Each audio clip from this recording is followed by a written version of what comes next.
Welcome back to the classroom, everyone. I'm Aaron Olsen. Before we boot up today's lesson, please make sure to smash that like button, subscribe to the channel, and follow the account so you never miss an update on our A-plus masterclass. Today, we are opening the Mobile Device Troubleshooting Field Guide to identify and resolve common hardware, software, and connectivity issues for CompTIA A-plus Core 1 Objective 5.4. Let's jump in. Before we open up a device, we need to establish the troubleshooter's mindset. We follow a strict six-step methodology. First, identify the problem by gathering info and backing up data. Second, establish a theory of probable cause, weighing hardware versus software. Third, test that theory to isolate the variable. Fourth, establish a plan of action to resolve and implement. Fifth, verify full system functionality and implement preventive measures. And finally, document your findings, lessons learned, and outcomes. The golden rule here, always ask the user what has changed before you even touch the device.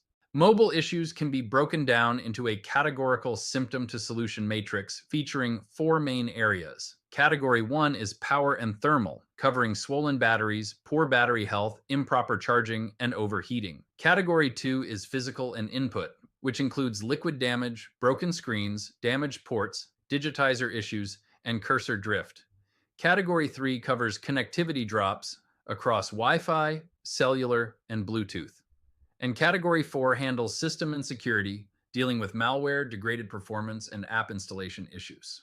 Let's start with Category 1, power, battery, and thermal issues. This section is all about managing lithium-ion life cycles, tracing charging pathways, and understanding the limits of passive cooling in mobile devices. Let's look at a high-alert safety hazard, the swollen battery.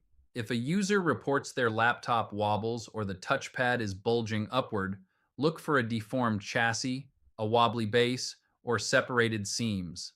The root cause is usually a faulty charging circuit causing overcharging or liquid damage. Lithium-ion batteries swell specifically to prevent bursting. Your resolution is strict. Stop use immediately and disconnect AC power. Do not puncture the battery due to hazardous chemicals and extreme fire risk, and do not discard it in standard trash. Contact the manufacturer for specific safe handling instructions. What about poor battery health? If a device dies after 2 hours despite showing 100% charge, check the OS battery settings first. Look for excessive background app drain versus overall capacity degradation. If it's root cause 1, aging, you must replace the battery pack, since lithium-ion batteries only have a usable life of about 2 to 3 years. If the power meter is out of sync with the actual charge, recalibrate the battery. If background apps like location services are draining it, restrict background permissions or enable battery saver mode. For improper charging, where a plugged-in tablet says not charging, you must systematically trace the power. First, test the wall outlet with a known good device like a lamp. Second, check the AC adapter for a green LED and verify it has the correct wattage. Third, inspect the cable and connector for fraying or bent pins and test with a known good cable. Fourth, check the device port for dirt or lint and clean the contacts with a swab and 90% or higher isopropyl alcohol. If a known good battery and charger still fail, the internal motherboard circuitry is faulty. Overheating and degraded performance happen when a phone gets hot to the touch and the OS becomes extremely sluggish. Verify the heat with temperature apps. Anything approaching 40 degrees Celsius is too warm.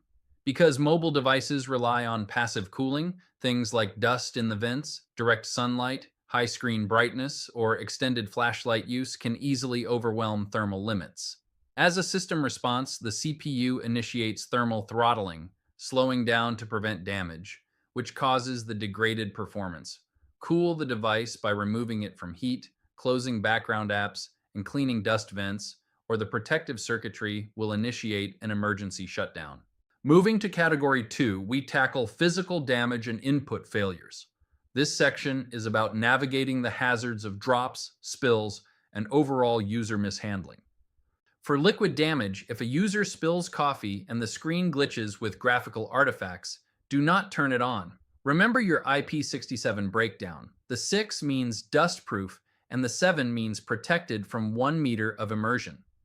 To resolve this, Power off immediately and do not attempt to charge or test it. Dry the excess exterior liquid, disassemble the device to fully dry the internal components, and clean the circuit boards and contacts. Note that the battery will usually need to be replaced after liquid exposure. With a broken screen, understand the three layers. The glass is on top, the digitizer is in the middle, and the display panel is on the bottom. If a drop tablet shatters but the touch still works, the glass is broken, but the underlying digitizer and display panel survived. This requires professional glass or display assembly replacement. For physically damaged ports where charging cables constantly fall out, the pins are bent, or the port chassis is broken because connectors were jiggled rather than pulled straight out. The resolution is component replacement and educating users on proper cable removal. For digitizer and stylus issues, where tapping the screen does nothing but physical volume buttons still work, run through this verification checklist. First, hygiene. Verify the user's hands and the screen are clean and dry. Second, interference. Check for bubbles or lifting on the screen protector. Third, software. Perform a soft restart to clear transitory OS lockups. Fourth, environment. Move locations to rule out electromagnetic interference disrupting the digitizer. And finally, hardware. If the device was recently serviced, check that internal digitizer ribbon cables were properly seated. If you see cursor drift, where a ghost cursor jumps around the screen automatically while typing, the root cause is often that touchpad or digitizer sensitivity is set too high, causing typing vibrations to register as input, or the calibration is simply out of alignment. To resolve this, lower the touchpad sensitivity in OS settings, install the latest input drivers, or run Windows or Android native touch recalibration utilities. As a hardware toggle, you can use the FN key shortcut to disable the laptop touchpad entirely when using an external mouse. Category 3 is connectivity disruptions. We need to isolate and resolve signal drops across Wi-Fi, cellular, and Bluetooth radios. For poor Wi-Fi or cellular connectivity, like constant dropouts at the far end of an office, follow this triage pathway. Step 1. Verify software toggles in the notification shade to ensure airplane mode is off and specific radios are enabled. Step 2. Look at distance and obstructions. Dense materials like concrete and metal block signals, so move closer. Step 3. Use a Wi-Fi analyzer to check for congestion and interference, ensuring signal strength is between 30 and 70 dBm and avoiding overlapping channels. Step 4.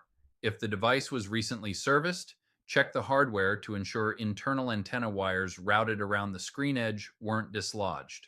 For Bluetooth connectivity issues, such as a wireless headset abruptly stopping and refusing to reconnect, always perform a power check first.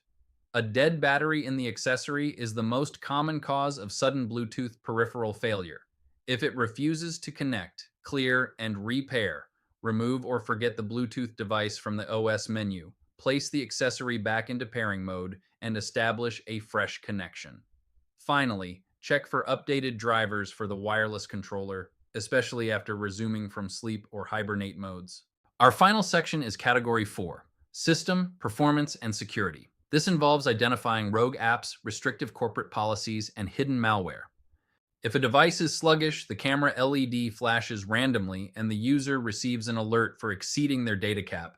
Verify the hidden physical symptoms of rogue software. Malware running constantly in the background causes high CPU utilization, leading to overheating and massive power drain. Malware also transmits stolen data, so check the OS data usage monitor for unexpected data spikes. Hardware hijacking involves the unexpected activation of the camera LED or microphone recording indicators. To resolve this, boot into safe mode, uninstall suspicious apps, run mobile anti-malware, or factory reset the device if it is deeply compromised. If a user cannot download a third-party utility app from the Google Play Store, start with Root Cause 1, Storage. Malware or bloated apps may have consumed all free space. Root Cause 2 is a malware blockade, where existing malware prevents the installation of new security applications. However, Root Cause 3 is the most common in corporate setups, EMM or MDM policies. Enterprise mobility management uses an enterprise workspace, so verify if the device is governed by a corporate allow or block app policy where the app is intentionally prohibited by IT. To wrap up, remember the golden rules of mobile repair. First, always back up first. Mobile storage is often soldered and non-recoverable if the motherboard fails during a repair. Second, respect the hazards. Never puncture a swollen battery, and if you lack the tools to safely service glued mobile components, escalate the ticket. Third, verify and document. After fixing a symptom like replacing a screen, verify all other systems like touch, camera, and Wi-Fi before closing the device, and document what worked. To make sure this knowledge is locked in, finish your study session today by getting some hands-on practice with PBQ-like questions at XP Boost. The link is in the YouTube video description. Thanks for watching, and I'll see you in the next one.